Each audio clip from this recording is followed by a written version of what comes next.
My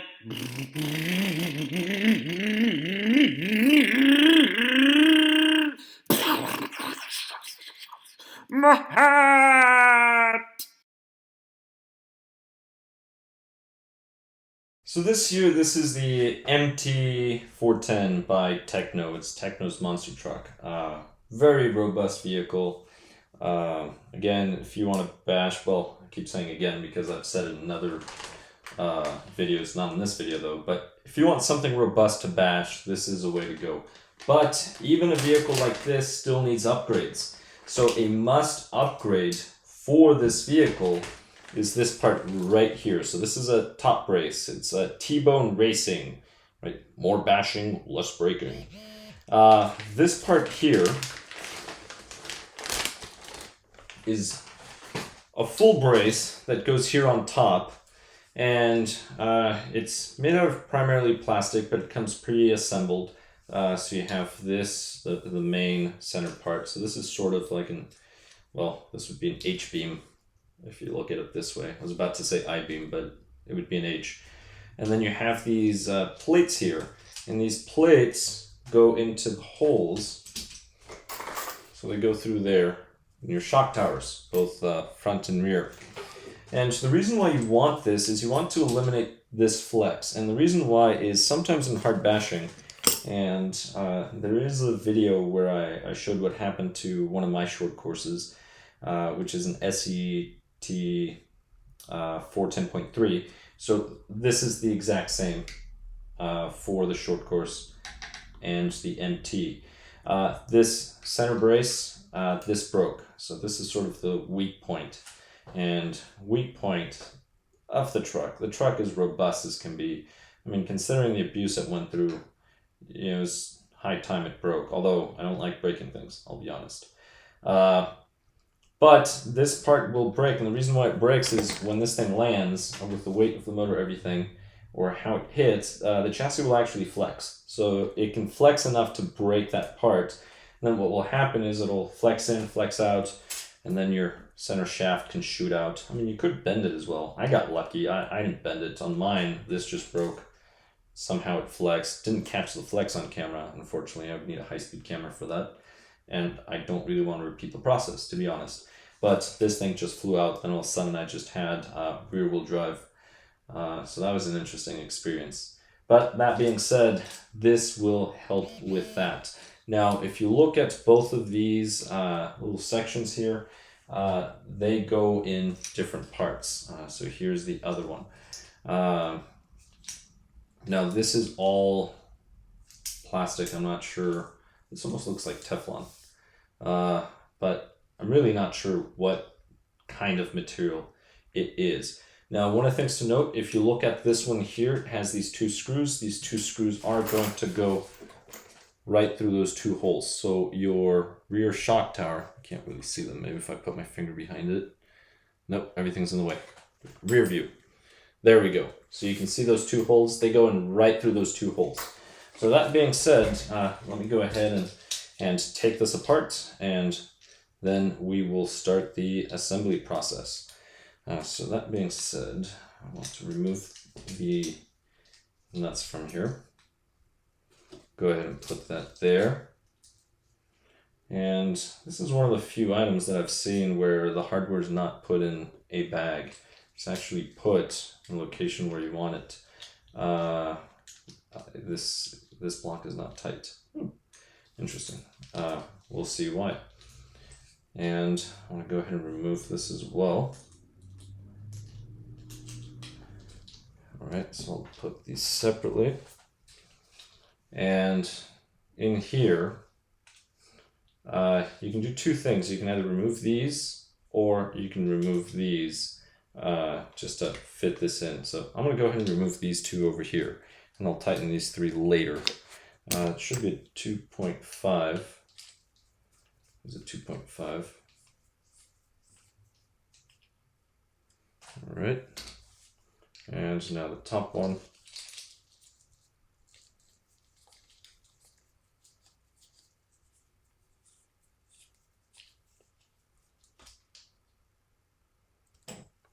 All right. And you will also have to disassemble the front. Now, something else about these braces are, once I install it, you will have to remove this screw here for the shock tower. So there's a front screw and then there's a rear screw. Just go ahead and remove it.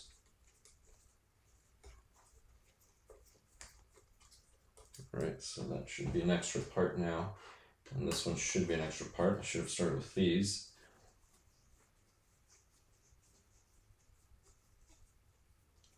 Doesn't take long. All right, and now I'm gonna go ahead and disassemble this. So I'll take that one off.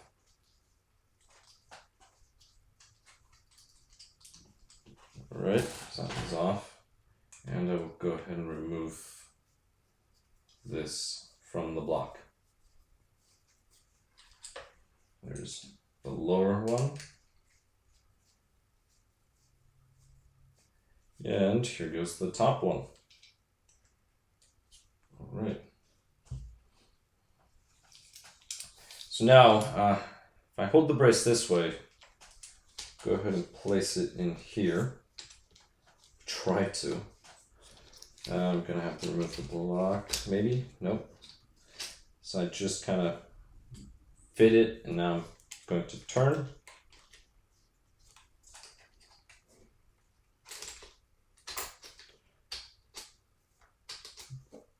What is it? So I don't want to stick my head under the camera. This block should go in there.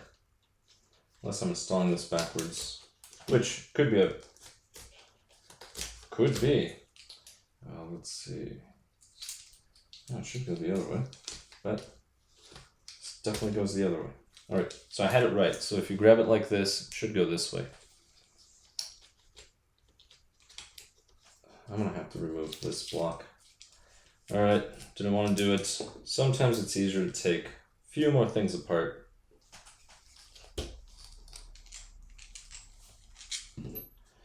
Alright, so we have this block. And there. Alright, so that would go there. That screw can go in through there. Great.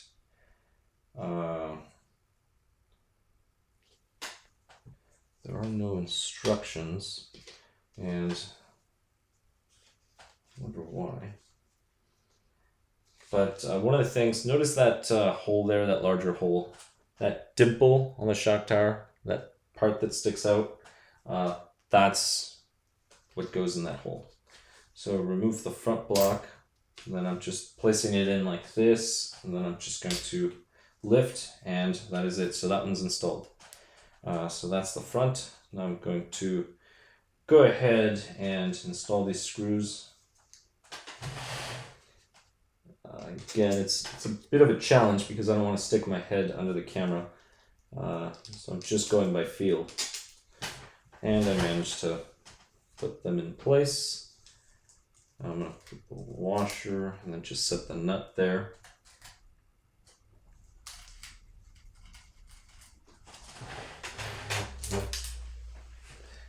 Which I just dropped one, but it's alright.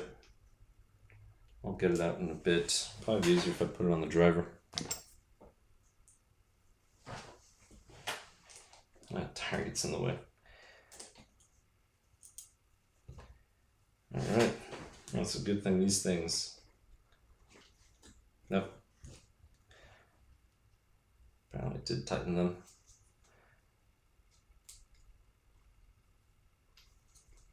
Alright, got one on. Now I just need to pull that nut out. That's what pliers are for. Alright. Let's look at the bottom.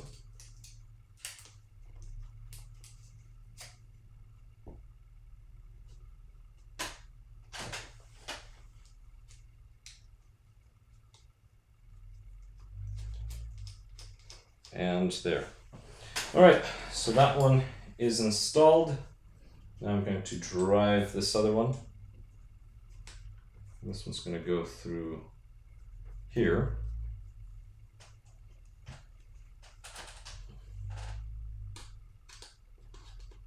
So that screw that we removed from the shock tower, that's the one I'm sending through. Now I have a feeling it should have gone the other way.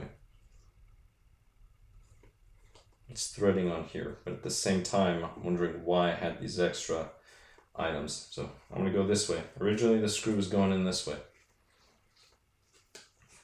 The reason why is it's threading onto the shock tower, which is fine, right? That's all right. You have threads here, threads there, so at the same time it makes sense. That's the design, I understand. So screws coming out the other end. No, I did not weigh it, but it didn't feel that heavy, so I wouldn't be too concerned about making your vehicle top heavy.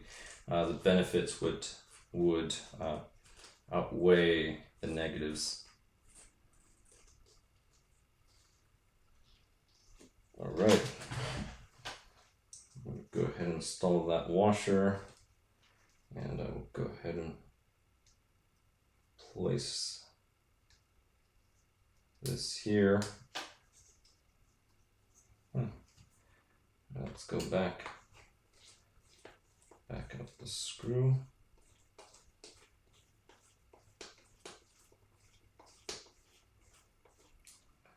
And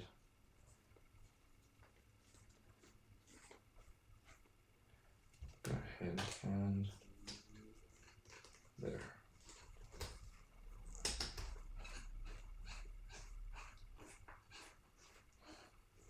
I think it would be easier to drive it the other way, but maybe not. Drove it this way because that's the way it was on the part.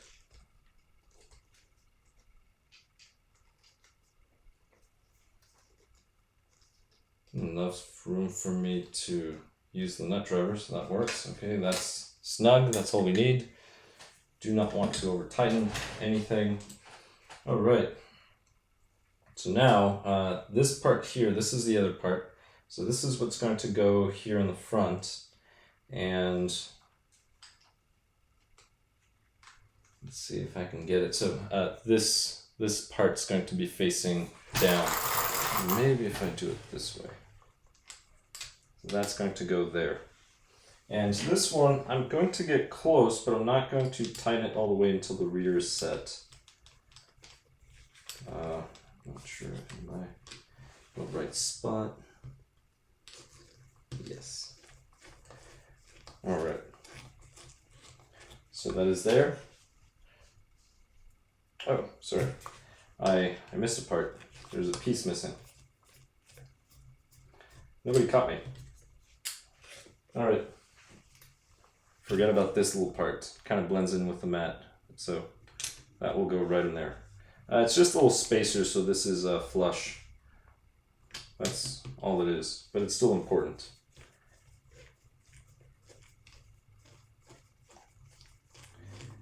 All right, so I started that one. I want to grab the other one. I'm going to start the second one, but again, I'm not driving them all the way in, just starting them. All right, and then once the rear is on, then I'll go ahead and install that. All right, good. So we have this. The interesting thing is there was no little spacer here in the back, and I'm not sure why. Part of the design. All right, so here we go. Unless, oh, I see why. This thing goes back here. That's the reason why. Wonder if I have enough wiggle room. Yes, I do. Good. All right, well, let me show you. So if you look at this plate, this is the rear plate. There's this cutout. This is going to go toward the shock tower, so toward the rear. This is your rear. And that hole, that's where that dimple for the shock tower goes. So just going to slide this in, set it there, and then I'm just going to slide this back, and that is it. So it's the two screws that go through here that are going to hold everything.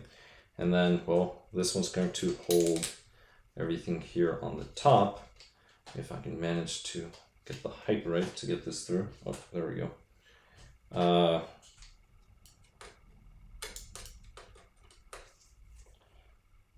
Wait, this one has to go the other way because there's no threads over here.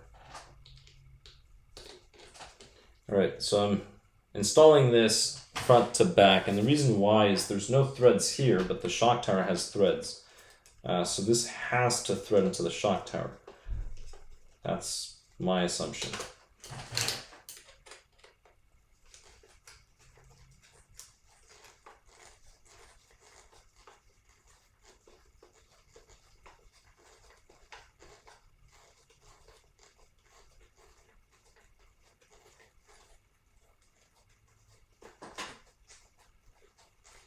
And eventually the screw should start, there it is, it's starting to come out. Let me get some light, all of a sudden it got dark. And that's something that happens, clouds.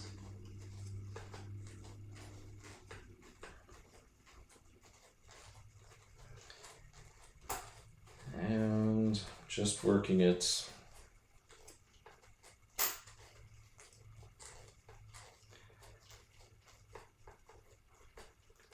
All right. So now I'm going to send that little spacer in, and now the rear nut.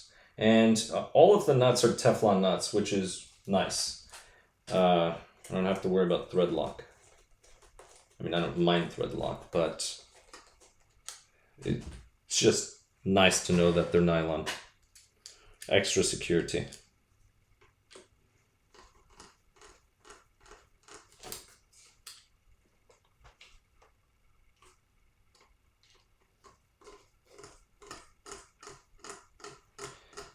All right, so this one is set, well, it's in.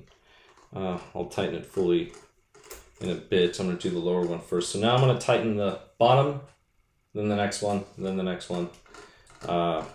It shouldn't move the front, so I'm not worried about that. All right.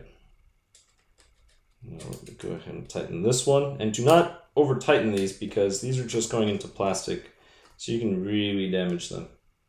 All right, that works. That works as well. And hopefully this, oh, this is the one I had loosened. All right, let me get the wheel off. There we go. There goes this one too.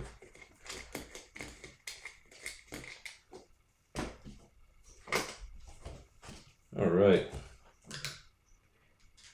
And it was 2mm. All right, so we are using a 2mm. So now I'm just tightening up all the bolts. All these screws.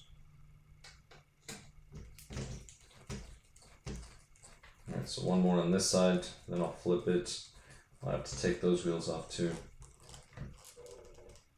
Thought I had loosened them all. Maybe I did, but not enough.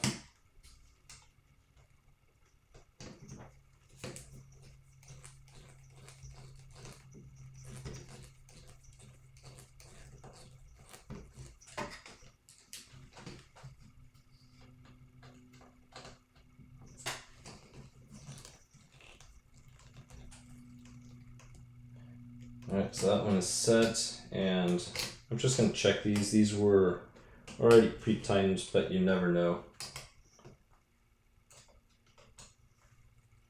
In my head already made it under the camera. Alright, let's see. Alright, that one good, and this one over here is good as well. Alright, now I just need to loosen these. Oh, there we go. It's just the pressure from the suspension going down. I was sure I had loosened these.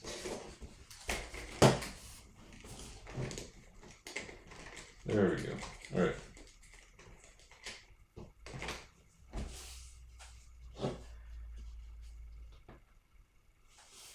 And here it is. So now I just tighten everything up in the front. I'm going to start with the bottom. Let me drive the top. Well, it would be the middle of the three, but it's the top of that brace. So drive that one in, then I'll drive the bottom just so it clamps evenly.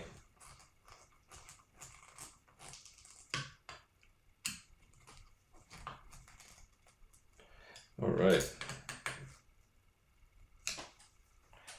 So now it'll be a 2mm.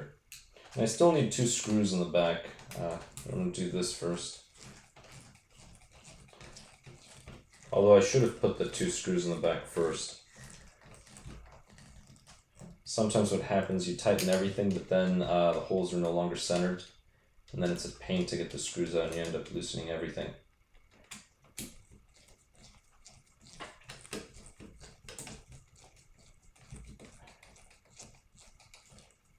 See, no clouds are in the way. Alright, we'll leave the light as is. Alright, here we go. So I'm going to go ahead and drive these front to back. There's one.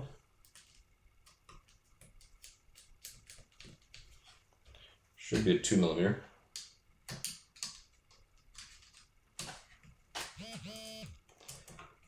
And it'll just be this one, then the other one, and that'll be it.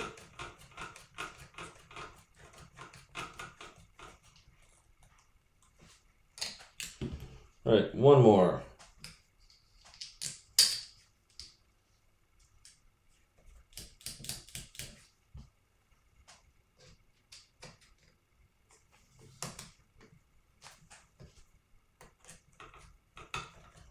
All right, here we go.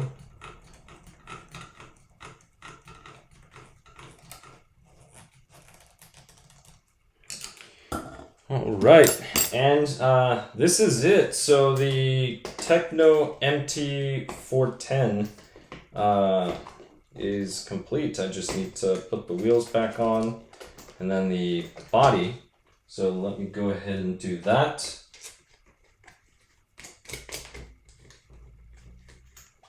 And I'll type them fully later. I have to get the tool. I didn't bring it with me.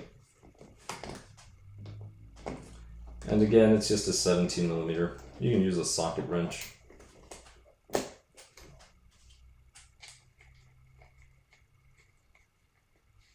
Alright.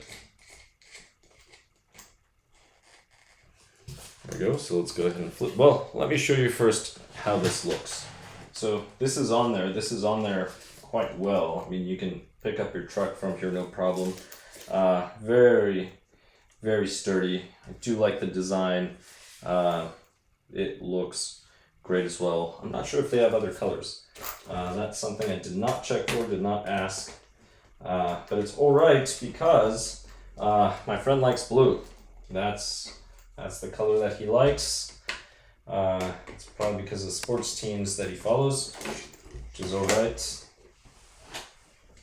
You know, if your favorite colors are based on your sports teams, or if your sports teams are based off your favorite colors, then that's fine.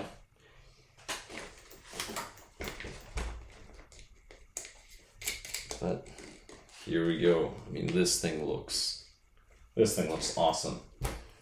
I doubt he'll trade for my SET 410.3, but here it is. So this is the Tekno MT410. There's a nice little side view. Here's the bottom. You will see that this is the same as the SET. Other side, which now looks upside down to you. I can flip it. And then the rear. I mean, massive droop on these. These are much longer than the SET 410.3. Then again, two completely different vehicles, two completely different purposes.